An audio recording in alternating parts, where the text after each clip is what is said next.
이번 시간에는 원천징수 파트 중 연말정산 관리의 계속 근무자의 연말정산에 대해서 알아보겠습니다. 자, 이번 시간에는 연말정산을 어떻게 하는지에 대해서 이제 알아볼 건데요. 연말정산의 뭐 기본공제 대상자는 어떻게 되고, 뭐 보험료 공제나 특별공제, 뭐 이런 세액공제들은 어떤 게 있고 어떤 요건에 해당되는지 이런 부분은 별도로 설명하지 않고 실무적으로 연말정산을 어떻게 진행을 하는지 위주로 설명하겠습니다. 관련된 뭐 세부적인 내역은 추후에 우리가 연말정산에 대한 교육도 별도로 있고, 관련된 저희가 갖고 있는 세무사랑 프로에 대한 책자를 보더라도 기본적인 내용들에 대해서 자세하게 설명되어 있으니까 이론적인 부분들에 대해서는 별도로 설명을 하지 않고 프로그램 부분에 있어서 어떻게 운영하는지에 대해서 설명을 먼저 드리도록 하겠습니다.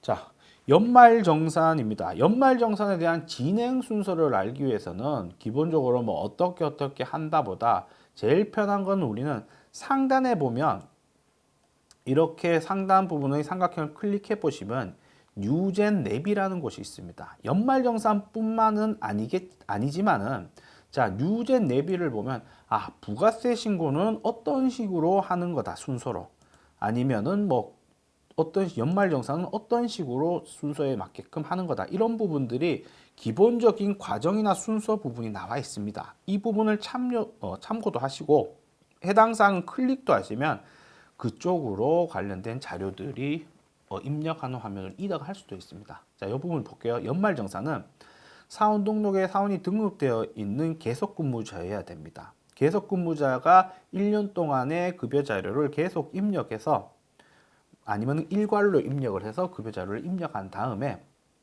여러 가지 명세서를 작성해서 연말정산 추가 자료 입력에 입력을 하고, 관련된 데이터 체크나 현황들을 체크하고 지급 명세서를 작성하는 순서로 움직인다. 그러니까 사원 등록, 급여 대장 입력, 연말정산 추가 자료 입력해서 모든 순서를 한다. 뭐 이런 내비 부분이 있으니까 이 부분도 참고를 하셔서 보시면 될 것 같습니다. 자, 연말정산 관리 부분입니다.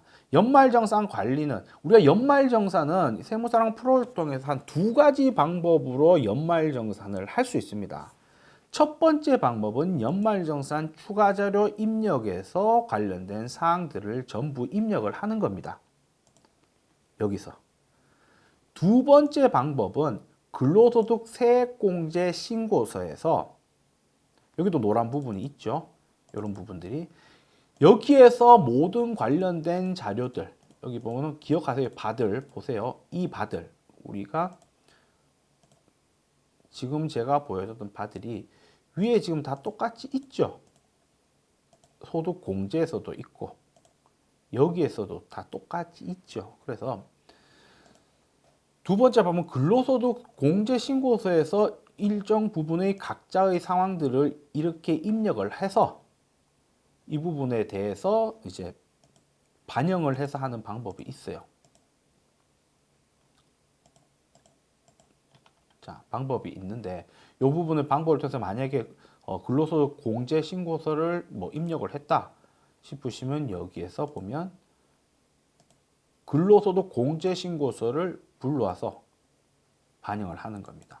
자, 첫 번째는 연말정산 추가자료 입력해서 바로 지금처럼 각각을 반영을 하려고 하는 것과, 두 번째 방법은 여기에서 기본적인 사항을 여기서 입력 다 하고 나서 여기에 관련된 사항들을 입력을 하고 나서 이곳에서 불러오기를 통해서 근로소득 공제신고서, 여기는 공제신고서를 불러오는 방법, 이 두 가지 방법이 있습니다. 어떤 게 편할까요? 당연히 바로 하는 게 편하겠죠. 당연히 이렇게 작성이 되면 근로소득 공제신고서도 만들어집니다. 그렇기 때문에 일반적으로 연말정산 추가자료 입력에서 모든 것을 다 입력을 하게끔 돼 있어서 이 부분을 입력을 하시면 되는 거죠. 자, 보시면은 각각의 항목들이 많이 있습니다. 이 부분의 항목을 보시면 소득명세, 부양가족, 신용카드, 의료비, 마지막에 최종적인 연말정산, 이런 부분들도 있고, 상단에 보면 전체 사안 이런 부분들의 내역들이 많이 있습니다. 자, 상단을 한번 볼까요? 상단 전체 사원들은 전체 사원들을 불러오겠습니까 해서 연말정산할 때 계속 근무자 전체를 불러오는 겁니다. 저는 미리 불러와졌죠. 이 부분을 확인하시면 됐고, 자료 갱신은 불러온 자료들이 지금 완료되어 있는 거는 갱신이 안 되겠죠. 이 부분 대해서 자료를 갱신하는 것은, 자, 급여 대상의 자료를 급여 내역들을 갱신할까요? 만약에 불러와진 상태에서 급여가 바뀌었다 이러면 갱신을 해야 되겠죠. 이런 부분의 내역들이고, 뭐 나머지 감면 비율 이런 부분들을 보시면 됩니다. 부양가족 탭 불러오기 이 부분은 뭐냐면, 일단 관련된 자료들을 부양가족에서 소득공제 신고서하고 마찬가지로 부양가족에서 연말정산 관련된 자료를 다 입력을 합니다. 입력을 다 하면은 신용카드든 의료비든 기부급이든 어떻게든 작성이 돼요. 그리고 나서 여기서는 이 입력한 부분을 그냥 두면 여기에 반영되어 있지 않습니다. 여기에 입력한 것을 여기에서 불러오기를 통해서 부양가족 탭에 있는 사항들을 불러와야 됩니다. 불러와지게 되면 여기에 있는 기본적인 연말정산 전반적인 자료들이 이쪽으로 오게 되는 거죠. 자, 여기에 불러오기는, 자, 연금저축 여기서 보시면 여기에 불러오기는 아까 설명드렸잖아요. 이 근로소득 신고서의 자료가 불러온다. 만약에 우리가 근로소득 자료에 아무것도 없다면 잘못 불러오면 지금 기존에 입력되어 있는 것들이 지금 다 날아갈 수 있습니다. 그런 부분이니까 잘 보시면 될 것 같고, 연말정산 간수화 PDF입니다. 이거는 국세청의 연말정산 기간에 개별적으로 연말정산 간수화 서비스의 홈택스에 들어가셔서 개별적인 자료를 다운 받으셔갖고 그 자료를 PDF 파일로 받으면 이 부분 PDF 파일 불러오기를 통해서 자동적으로 관련된 홈택스 관련된 자료들이 불러오고, 그 불러온 자료를 PDF 자료로 적용만 누르면 각자 적용이 잘 됩니다. 별로 어려운 부분은 없죠. 다만 여기서 유의해야 될 것은, 제일 처음에 부양가족 자료를 불러와 갖고 PDF로 만들려면 첫 번째 보세요. 이렇게 나와 있는 자료가 어떤 게 불러올까요? 여기에 부양가족 등록에 등록되어 있는 자료를 토대로 연말정산 간수화 서비스에 있는 자료가 불러옵니다. 예를 들어서 뭐 어떻게 되냐면, 연말정산 간수화 서비스를 PDF로 다운을 받았어요. 그때는 여기에 안기부 씨의 이미숙 씨가 있었어요.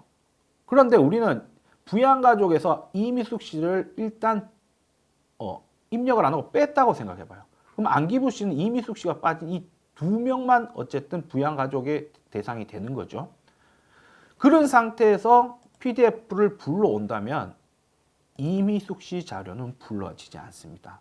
연말정산 간수화 서비스의 자료는 이미숙 씨 자료가 있지만 우리 부양가족 명세에서는 이미숙 씨가 없기 때문에 데이터가 불러와지지 않는 거죠. 뭐 당연한 얘기겠죠. 그러니까 뭔 얘기냐면, 부양가족 부분을 정상적으로 불러오고 PDF 파일을 불러와야 정상적인 연말정산을 진행할 수 있다는 부분을 설명을 드리고 있습니다. 그래서 해당 사항이 있는 부분은 적용을 하시고 확인을 하면 자동적으로 관련된 자료들이 이렇게 반영이 될 거고, 그 반영이 전부라면은 연말정산 서비스에서 부양가족 탭 부분을 불러오시면은 그 부분이 불러와지니까 그 부분도 확인을 하시면 될 것 같습니다. 자, 자격 완료. 자격 완료라는 것은 모든 연말정산이 끝나면은 수정할 수 없게 닫아야겠죠. 그럴 때 쓰는 게 작업 완료입니다. 작업 완료는 추후로 작업 취소도 할 수 있습니다. 자, 뭐 단수 처리나 이런 부분들은 별도로 보시면 될 것 같고요. 그래서 전반적인 구조를 딱 보셔야 되면, 자, 소득명세 부양가족. 자, 설명. 소득명세를, 자, 우리가 어떤 연말정산을 할 때 계속근무자를 불러오고 나서 제일 먼저 해야 되는 게 뭘까요? 자, 제일 먼저 해야 되는 것은 소득을 확정짓는 겁니다. 우리 중도퇴사자 같은 경우도 생각해 보시면 구조는 비슷해요. 중도퇴사자의 마지막 급여를 정확히 확정서 입력을 해야 되는 것과 마찬가지로 연말정산 소득명세를 확정해야 됩니다. 그 말은 뭐냐면은, 기본적인 소득 명세가 확정이 돼야 정상적인 연말정산이 이루어진다는 얘기죠. 왜 그럴까요? 우리 신용카드 소득공제나 뭐 의료비 세액공제 이런 것들은 다 어떤 기준으로 한도가 있고 산정이 되나요? 총급여 기준으로 산정이 됩니다. 총급여가 많으면은 어떻게 되면 거기에 따라서 공제가 많아지고 적어지고 됩니다. 그러면 여기에 확정된 급여가 확정되지 않은 상태에서 관련된 자료들을 입력하면 이건 정상적인 연말정산이 되고 있는 건가요?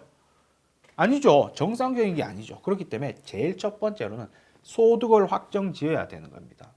물론 연말정산 계속 근무자가 이 회사에서만 근로를 하고 있다면 이런 부분은 상환할 필요가 없겠죠.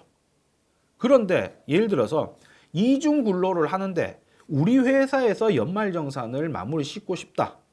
그러면은 그 이중 근로하고 있는 곳에 원천징수 이행상황 신고서를 받아서 입력을 해야 될 거고, 아니면 다른 경우가 안기부 씨가 5월 1일 날 우리 회사에 입사를 했다. 그런데 그전에는 딴 회사에 근무를 하고 있었다. 근로소득자로. 그러면 그때 당시에 그 회사의 근로소득 원천징수 영수증을 받아서 입력을 통해서 소득을 확정을 시키고 연말정산을 진행을 해야 됩니다. 지금 안기부 씨 같은 경우는 지금 그런 상황이에요. 그런 상황인데, 그러면 근로소득 원천징수 영수증을 받았을 때 어떤 것들을 입력을 해야 되는지 한번 차례적으로 한번 보도록 하겠습니다. 자, 지금 보고 있는 이 화면이 안기부 씨의 중복 근로에 대한 타 사업장의 이제 급여 근로소득 원천징수 영수증입니다. 자, 이렇게 나와 있죠. 그러면 삼성이라는 곳에서 똑같이 1년 동안 중복 근무를 하고 있고 3천만 원이 발생됐습니다. 그런데 우리는 이 회사의 근로소득까지 합쳐서 주식회사 세무사랑에서 연말정산을 진행하려고 합니다. 그럼 첫 번째, 요 관련된 자료를 필요가 합니다. 이 자료들을 여기에 각각 입력을 하면 됩니다. 형식에 맞게. 자, 지금 형태는 입력되어 있는 상태죠. 자, 그럼 거의 끝났는데요. 이 상태에서 이제 우리가 관련된 자료들을 입력할 게 나머지 두 가지가 있습니다. 소득세 띈 게 있으면은 그 부분, 그리고 관련된 건강보험료나 국민연금, 고용보험, 요 부분 내역들을 실질적으로 반영을 해서 입력을 해야 됩니다. 자, 이랬을 때 우리가 여기에 보면은 이제 세액명세서라는 곳인데 세액명세서는 98만 원이 있고 125만 원이 있고 27만 원이 있죠. 어떤 거를 반영을 해야 될까요? 삼성에서 우리가 안기부 씨가 근무를 하면서 이런 결과물의 세액공제 내역들을 받았어요. 그 말은 결정세. 이분이 이 금액으로 했었을 때 98만 원의 세금이 나옵니다. 그런데 삼성에서 125만 원을 납부했으니까 27만 원은 가져가십시오라는 겁니다. 그럼 삼성에서 이분 신고했을 때 27만 원을 환급을 해줬던 거 환급을 해줄 거죠. 삼성에서 원천징수 의무가 삼성이니까. 그러면은 이 관련된 소득에서 납부한 건 뭐예요? 결과적으로 이 금액이죠. 여기서 말한. 그렇기 때문에 반드시 타사업장의 원천징수 영수증을 받았을 때 급여와 결정세액 부분을 기납부세액으로 입력을 해야 됩니다. 자, 여기에 기납부세액을 반드시 결정세액을 입력을 해야 된다. 지방소유와. 이 부분은 확실히 알고 계셔야 돼요. 왜 생각해 보시면 맞는 얘기예요. 왜 27만 원은 받아갔으니까 그 회사에서. 그거 당연히 98만 원이 내는 거겠죠. 당연한 얘기긴 합니다. 그런데 이제 헷갈릴 수 있으니까 이런 부분들로 처리를 해야 된다는 부분이고요. 그리고 여기에 있는 국민연금 120만 원, 나머지 고용보험 20만 원 정도 되는 것도 관련된 자료들을 이렇게 입력을 정상적으로 하면 일단 소득에 대한 기본적인 확정이 다 된 거죠. 자, 우리가 이 부분을 이제 시각화되면 지금 제가 이건 이렇게 편의상 금액의 정확성을 위해서 이렇게 보여드린 거고요. 우리가 송아지 씨, 지금 송아지 씨 같은 경우에 퇴사하셨죠. 통화 시에 퇴사했었을 때 근로소득 원천징수 영수증을 보면 실질적으로는 이 자료를 받겠죠. 중도 퇴사 자료는 이렇습니다. 중도 퇴사자가 됐든 계속 근무자가 됐든 자 이렇게 나옵니다. 정상적으로 보면. 그러면 여기에서 말하는 결정세액 이 같은 경우는 결정세액이 없죠. 그러면 기납부세액을 안 넣으면 되는 거고 여기에 보시면 또 자, 여기에 보면 자 여기에 보면 국민연금 이 다음 장에도 나와 있긴 하겠지만 맨 앞장만 봐도 알 수 있다는 거예요. 여기에 보면 국민연금과 건강보험, 요양보험, 고용보험이 있습니다. 이 금액을 우리가 입력을 하면 되겠죠.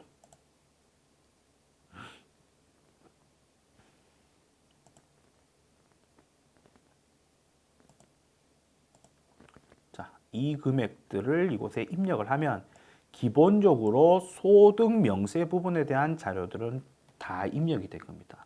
이렇게 됐었으면 기본적으로 소득은 확정이 되어 있는 상태에서 정상적으로 진행을 하는 겁니다. 소득은 한 9,300 정도로 확정이 된 거죠. 자, 그런 상태에서 부양가족입니다. 자, 부양가족을 보시면 당연히 부양가족은 뭐 블록이나 부양가족들 블록을 통해서 각각 입력을 합니다. 초대 사업등록에서 말씀드렸듯이 여기에서 입력한 자료는 사원등록의 부양가족에 자동적으로 반영이 됩니다. 여기 자료가 그쪽으로 자동 반영이 된다는 부분이죠. 예, 그 부분은 이제 아시면 될 것 같고요.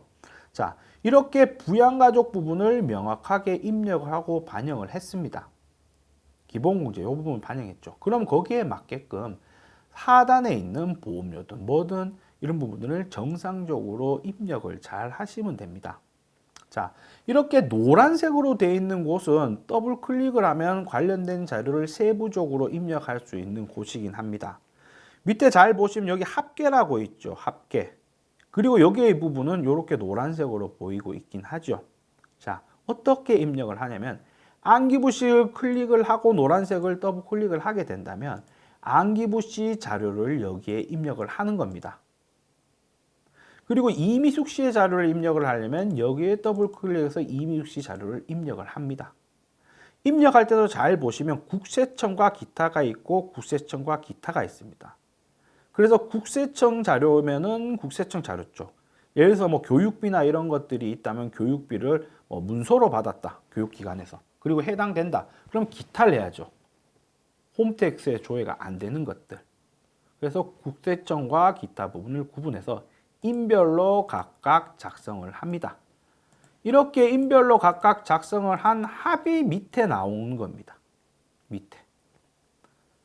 한쪽에 모두 몰아갖고 작성을 하면 안 돼요. 그럼 잘못된 결과가 나와요. 그러니까 개별적으로 받은 자료들을 각각 합니다. 뭐 당연히 물론 PDF 간소화 서비스 실무적으로는 이렇게 간소화 서비스를 정상적으로 받고 그 전에 부양가족까지 제대로 입력했다면 자동적으로 등록이 되긴 하겠죠. 근데 그거는 국세청 자료뿐이죠. 나머지 기타 자료들도 발생될 수 있죠. 요즘은 이제 많지는 않겠지만.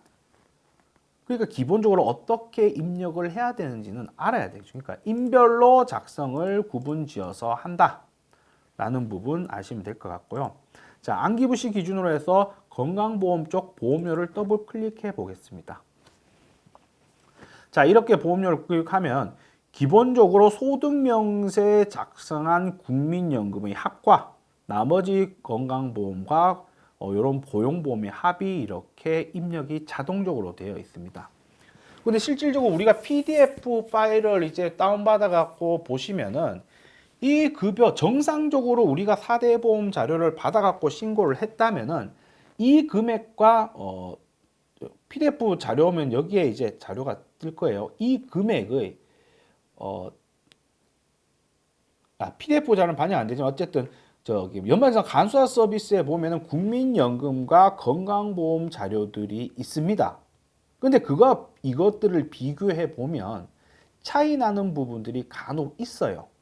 왜냐하면 그렇게 왜 차이 나냐면 사실상 뭐 다른 이유도 몇 가지 있겠지만 그냥 정상적인 근로소득만 있고 뭐 이런 다른 사업소득은 뭐든 이제 추가적인 그런 부분이 없다면은 왜 차이가 나냐면은 회사에서 사실상 정상적으로 뭐 일부러는 아니겠지만 정상적으로 건강보험이나 이런 공제 부분을 조금씩 다르게 공제가 됐기 때문에 그런 거예요.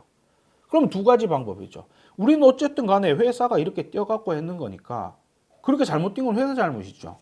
그렇기 때문에 뭐 이대로 신고하는 방법이 하나, 뭐 그 차이는 크진 않겠지만, 두 번째, 연말정산 간소화 서비스의 PDF로 보면 건강보험료와 최소한 국민연금에 대해서는 자료가 뜹니다. 그럼 거기에 맞춘가? 거기에 맞춘 게 뭐냐? 예를 들어서 우리는 신고한 부분, 여기에 대장상, 급여 대장상에 보니까 345만 원이에요. 345만 6천 원이야. 그런데 실질은 345만 원이에요. 그럼 어떻게 할까요? 자, 이렇게 마이너스를 쳐서 345만 원 최종 금액을 맞출 수 있습니다. 그러니까 PDF 자료에 맞추든 아니면 우리가 급여 대장에 맞추든 그 부분은 이제 잘 판단을 하셔야 되는데, 맞추는 방법은 이렇게 우리가 PDF 자료에는 만약에 국민연금이 345만 원이다 싶으면 이렇게 마이너스 쳐서 최종 금액 이 부분으로 반영을 하면 345만 원이 이제 추후에 이제 부양가족택 불러오기를 하면 이렇게 345만 원이 반영될 수 있는 부분이니까 이런 부분도 한번 잘 보시면 될 것 같습니다. 다시 돌려놓고 할게요. 자, 6만 원도 됐죠? 자, 이렇게 하시면 될 것 같고요. 자, 여기에서는 이제 보험료 부분들을 입력을 합니다. 장애인 보장성 보험이면은 그 관련된 입력을 하고, 보장성 보험은 이렇게 입력을 합니다. 보장성 보험은 100만 원이 한도기 때문에 어쨌든 뭐 그 이상 되더라도 100만 원 입력해서 크게 상관은 없는데, 어쨌든 이 부분은 입력을 합니다. 자, 이렇게 입력을 하고 합니다. 그럼 보험료는 다 완료가 됐죠. 그럼 옆에는 의료비입니다. 의료비도 더블 클릭을 하게 되면 해당 사원에 맞게끔 의료비를 입력을 할 수 있게끔 돼 있습니다. 자, 이건 지금 다 입력된 상태인데요. 기존에는 이게 아무것도 없고 요 바가 있습니다. 요 바가 있을 때 F2를 눌러서 입력하고자 하는 의료비 대상자가 안기부 씨가 아니라 지금 여기에는 다 있긴 한데 어쨌든 안철희 씨다. 이러면 추가적으로 관련된 내역을 이렇게 개별적으로 각각 해당 사항에 맞게끔 입력을 합니다. 우리가 국세청 자료라면은 기본적인 사업자 등록번호나 이런 부분들이 입력이 안 돼 있어도 상관없이 정상적으로 마감됩니다. 왜? 국세청의 자료가 뜬 거니까. 그런데 실무적으로는 이 국세청 자료가 아니라 기타 자료에 해당된다면, 자, 기타 자료에 해당된다면 정확하게 사업자 번호나 이런 부분들을 잘 입력을 하셔야 됩니다. 그리고 관련된 자료를 입력하고, 실손 의료보험이 있다면 이 부분은 공제가 돼서 반영을 하면 안 되고 되는 거죠. 예를 들어 100만 원의 의료비가 있었는데 실손 의료보험이 100만 원이다. 그럼 전에 내 돈 나간 게 없는 거죠. 그럼 이 부분이 빵이 되는 거죠. 100만 원 입력을 하게 되면. 예, 이런 부분들을 보시면 되는 게 의료비 항목 부분입니다. 자, 그리고 교육비입니다. 해당 사항 교육비를 입력을 하면 되죠. 이 부분은 별도로 노란색이 있어서 더블 클릭하는 게 아니라 해당 위치에 가서 해당 사항을 입력을 해서 여기에 해당 사항에 맞게끔 하단에 보면은 설명이 되어 있습니다. 정리를 하시면 됩니다. 지금 이 같은 경우 보니까 안철희 씨는 부로돼 있지만 소득이 없어서 교육비 공제를 받으려고 하나 봐요. 대학생이니까 공제를 받겠죠. 대학생은 900만 원까지니까 뭐 이런 부분도 확인을 하시면 됩니다. 그런데 보니까 국세청 자료는 아닌가 봐요. 기타 자료를 수령을 했는가 봐요. 그래서 이런 부분들을 그렇게 맞게끔 입력을 하시면 될 것 같습니다. 자, 그리고 신용카드 부분입니다. 신용카드 특별하게 어려운 부분은 없습니다. 해당 사항 부분을 각각 입력을 하면 되는데요. 뭐 PDF 파일을 사용한다면, 요즘은 국세청 자료를 수기로 입력하는 경우가 많이 드물죠. 이제 PDF 파일로 불러오기를 통해서 자동적으로 입력할 거니까. 그래서 어쨌든 개별에 맞게끔 잘 입력을 하면 됩니다. 자, 뭐 기부금도 마찬가지입니다. 해당 기부금 사항이 있으면은 불러오기를 통해서 기부금을 입력을 하고 여기 공란에 하면은 추가적으로 입력할 수 있습니다. 지금 제가 다 입력해 놓은 상태이기 때문에 이렇게 돼 있는 부분입니다. 그리고 기부금 조정 명세서를 확인을 해서 공제금액 부분을 블록을 통해서 계산을 해서 이렇게 공제금액이 반영을 하면 이쪽에 기부금 명세서 부분에 반영이 되는 겁니다. 그래서 기부분까지 다 입력을 하게 되면 우리는 부양가족이라고 되어 있는 곳에 있는 내역들은 다 입력이 된 겁니다. 그러면 신용카드 부분도 관련된 인정된 내역을 볼 수 있습니다. 이건 별도로 따로 입력하는 곳이 아니에요. 부양가족 쪽에 더블 클릭하면 이 항목이 나와서 입력을 하는 거니까 의료비도 마찬가지로 그러니까 더블 클릭하면 이쪽으로 넘어간다는 거죠. 이쪽으로 신용카드도 더블 클릭하면 이쪽으로 넘어가고 기부금도 이쪽으로 더블 클릭하면 이렇게 넘어간다는 거죠. 이 세 가지 부분에 있어서는.